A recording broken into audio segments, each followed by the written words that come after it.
So today I wanted to do something a little bit different because I am turning 35 this week. We're in Eastern Washington, staying at my cousin's cabin, just, relaxing, kayaking, swimming in the lake, and here to celebrate my birthday. And I definitely have mixed feelings about turning 35 during infertility. So if you want to talk about your feelings, grab a coffee and drink of your choice and cuddle up and we're going to hash it out.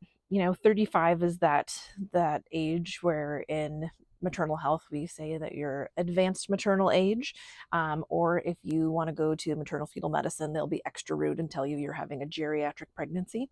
I think we've all agreed not to use that language, but for some reason maternal fetal medicine just can't seem to quite let it go. There's this real inconsistency in our culture of you should get married and, have your schooling all done and have your career lined out and be in a really good place in your career and own a house. And then you should have babies. But then also there's this, stigma of, oh, well, you shouldn't have babies after 35 because it's more high risk. And it's really, it's really unfair. It really puts women in a really difficult position. And when I met my husband, I was 27 years old. I was in midwifery school. I was just starting my last year of midwifery school. And that was around the time I really started to have baby fever and really felt like I was ready for kids. Definitely, I still had a year of school left. I had a ton of student loan debt because I was taking call for clinicals for midwifery. I wasn't able to work at the time. So I was not in a good place financially. I was renting a house in Seattle. My husband and I weren't married yet. We just met each other and we weren't ready to have kids with each other yet. But that's like when I felt really ready to have kids. But we waited. We got married because that's what you're supposed to do. I finished school. I got my first job working as a certified nurse midwife. And I felt like I needed to have at least a year of experience at my job before I could get pregnant. And so we waited for all of those things. We checked all the boxes. We didn't quite own a house yet, but we were saving up for the down payment on our first home, and we were actively working towards that. And so by the time we actually started trying to get pregnant, I was 30 years old. And when we had talked, when we were still dating, kind of about like what we wanted our lives to look like, that had been the plan. Was okay. Well, we'll be about 30 when I have a year of my career under my belt, and then we can start trying to get pregnant. And of course, you're going to get pregnant right away, and so then we'll have a baby at 30. We'll have a baby at 32. We'll have a baby at 34, and then if we decide we want a fourth, we'll have a baby at 36. And that's would be my perfect, 6-year plan rather than 5-year plan. But that way I would, only be 1 year past that advanced maternal age marker. And so really, that would probably be okay. And here I am turning 35 and we have one child. And I would not trade her for anything. She's perfect and she's wonderful. But this is not what I planned my life to look like. And it can be really hard sometimes to let that go and not panic about, oh, we only have, so much time left. I know I've talked about affirmations a lot before on this channel about how I think they can be really helpful. And I do have an affirmation on my Pinterest board that says, I release oh shoot, what is it now? Oh, I release fears about time and age. And that one is really hard for me. Because realistically, like, yeah, I do still want 3 or 4 kids. And it's looking more and more like I'm probably going to be pregnant at 40 or later if that's ends up working out for us. That's kind of scary.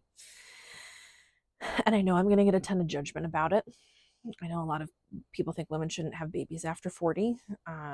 If you're in this position of you're a lot older than you thought you would be when you started having children, whether because of societal expectations or that's just when you met the partner who you wanted to have kids with, I feel you. It's hard, and there's not a lot you can do about it. So, what I find comforting, and what I think about is, it was really hard. I was pregnant at 30 and then I miscarried, and I was pregnant again at 33 and I miscarried, and I was pregnant again at 34 and had an ectopic pregnancy. And I had a lot of grief over my first miscarriage, especially because it was a blighted ovum. So there was never a baby with heartbeat. So I felt really guilty about even feeling grief about it. It was a really complicated process.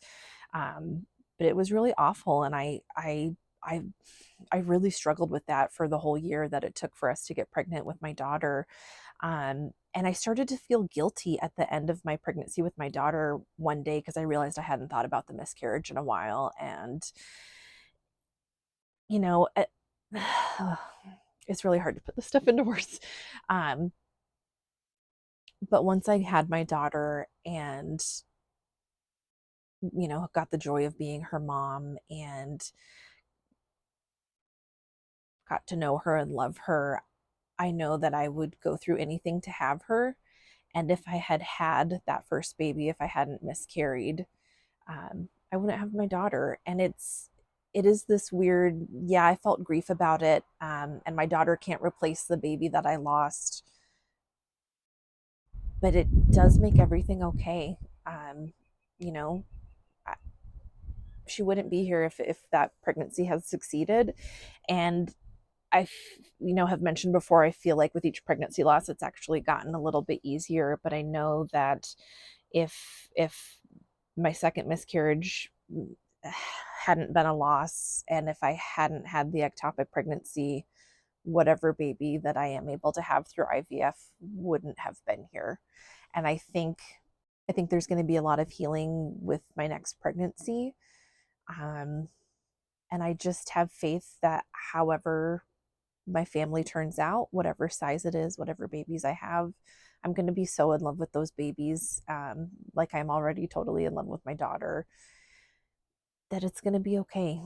Even if my family didn't look the way that I planned it to look, everything's going to be fine. And I think that no matter how your babies come to you, whether it's IUI or IVF or embryo adoption or adoption, you are going to be so in love with those kids, and they are going to complete your family in a way that you hadn't imagined, but it's going to be more wonderful than you ever could have imagined. And I just have faith that that's going to happen for us, and that everything is going to be fine. And my life might not look the way I had planned, but it's still going to be really beautiful, and I'm still going to have a really wonderful family. So if you're new, my name is Jess. I'm a certified nurse midwife and infertility mom, going through an IVF journey. So if you want to learn more about that, or learn more about infertility, recurrent pregnancy loss, and soon, hopefully, pregnancy after 35, then go ahead and subscribe, turn on the notification bell, and I will see you guys next time, in hopefully a more cheerful video.